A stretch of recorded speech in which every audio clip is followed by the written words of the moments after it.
was not one to believe in things such as ghosts. However, I was still an individual that was easily scared. My friends, Mike and Chris, would constantly take it upon themselves to scare me. Schemes such as jumping out at me from behind or telling me some scary story.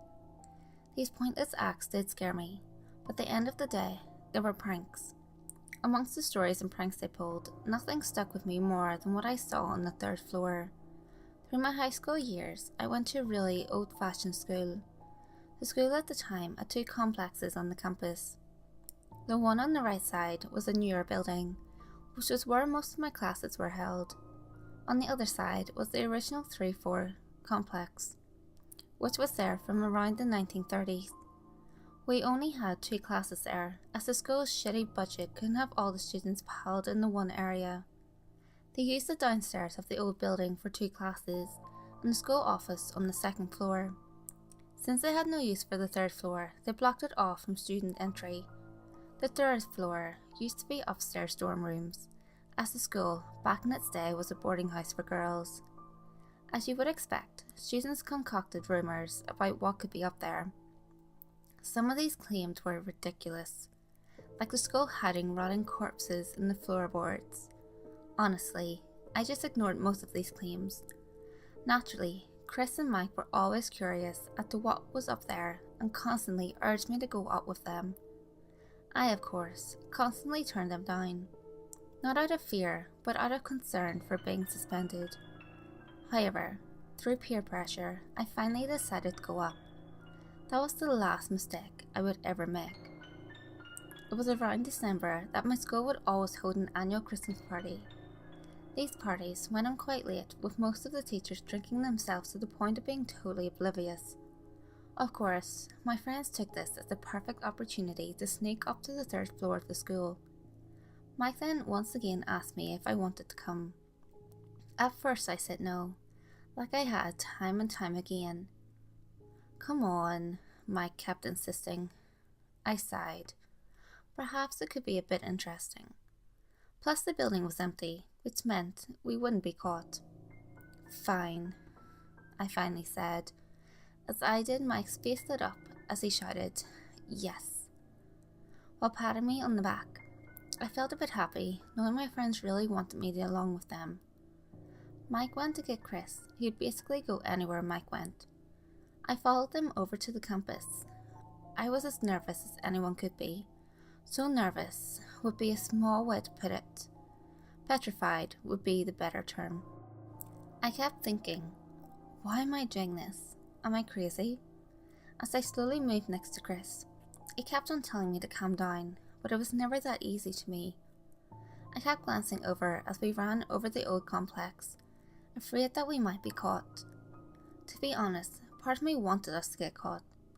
Looking back now, I wish we had been. Mike led us into the main hall of the school. The lights were turned off. No shock there. Mike fumbled until he found a light switch. As the lights went on, I could see an expression of excitement on his face. Wish I had the same feeling. Chris and I followed behind Mike to the 3rd floor staircase. I glanced up and saw the regular "Do Not Enter" sign that was stuck under the rotting wood. I shrugged this off the best I could. Lucky for us, the wood wasn't high at all, an example of the school's cheap security. Mike slowly climbed over the wood, motioning for us to follow. At this point, my mind was screaming for me to run, so it was either stay or ditch your 2 friends. I sighed and slowly followed Chris as he climbed over the wood. I stepped onto the staircase. The creaking from it unnerved me a bit, wondering if this floor was stable. Still, it was a minor concern. I followed Chris to the top as Mike was already looking around. I reached the last step and glanced around the top floor. It was surprisingly very well preserved, despite the dust and fading paint on the walls. It had a very damp smell, which reminded me of a dirty laundry. Mike started to dart around the floor eagerly, looking for something interesting. Chris followed him like a puppy, typical behaviour for him. I slowly followed them into one of the dorm rooms. It was very dusty, with nothing but a worn-out bed in the centre. I kept looking behind my back, half expecting someone to be there. Nothing. The shadows must be getting to me, I thought. We took a look in the other rooms, finding the same thing. One bed in each room. Nothing that special. I could see Mike was getting annoyed. Poor guy, I thought. I laughed in my head at myself about being afraid of this place. Turns out it was nothing but a dump. No ghosts or corpses, just an old floor. Mike gave up looking and began to make his way downstairs with Chris. I followed behind him slowly, still looking over my back. I will admit, I was still a bit nervous. I mean, the place was still eerie.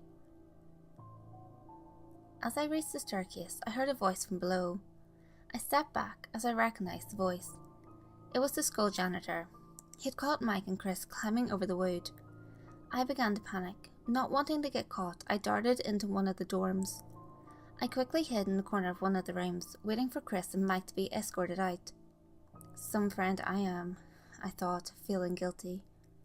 I slumped onto the floor and waited. It was quiet. The wood didn't even creak. The only light was the moonlight through the window. The silence began to bother me. I kept thinking that someone was waiting for me to get up. After at least 3 minutes, I couldn't take it anymore. I jolted up and went into the hallway on the floor. As I moved for the staircase, I saw something catch my eye. I froze in place, not wanting to turn around. I felt a cold feeling that I wasn't alone up here, that someone was behind me. I kept telling myself to run, but I couldn't help but look. I regret everything I did at that moment. I turned around to find what appeared to be a girl at the end of the hall. She was spaced and had not noticed me. My mind was racing, trying to find out who this girl was and why she was up here. I began to step back, telling myself to run. Then I heard the floor creak beneath me. It made me jump at the same time, making the girl's face meet me. I froze in place as she looked at me. The girl looked at me so wide-eyed, as if her eyes were going to pop. Her eyes were a black colour, her face looked dirty and slightly rotted, and she wore a worn-out dress. I couldn't believe what I was seeing. For that moment, I never took my eyes off her. I kept waiting for her to do something, but she stood still. She had stared at me for what felt like forever. I needed to get out of there. I kept repeating to myself to run. I finally began to step backward. As I did, the girl jerked and began to scream. My blood ran cold as I forced myself to run to the wooden barrier. To my horror, I could hear the scream getting louder. She was coming for me.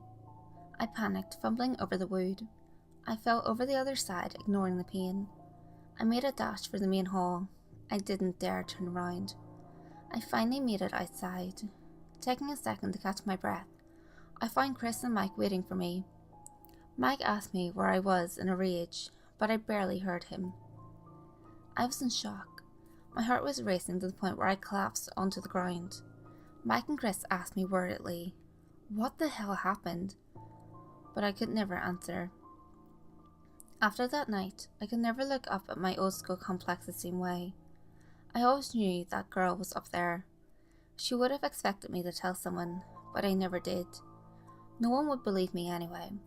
I still couldn't believe it. It's been 3 years, and I finally graduated from school. Life is good. I have no reason since that night to feel afraid of anything.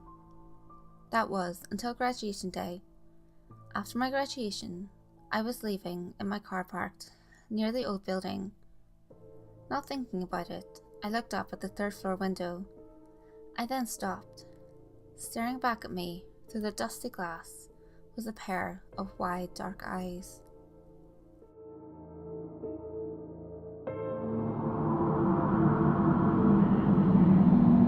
Hey guys, if you enjoyed this video, give it a thumbs up and share it with your friends. You can also leave a comment below. All feedback, good or otherwise, is always appreciated. If you have any creepy stories of your own, or have any topics that you would like me to cover, feel free to send them in via any of my social media. You can find all links to my social media in the description below. Until next time guys, make sure you lock your doors, stay safe, and I'll see you next video.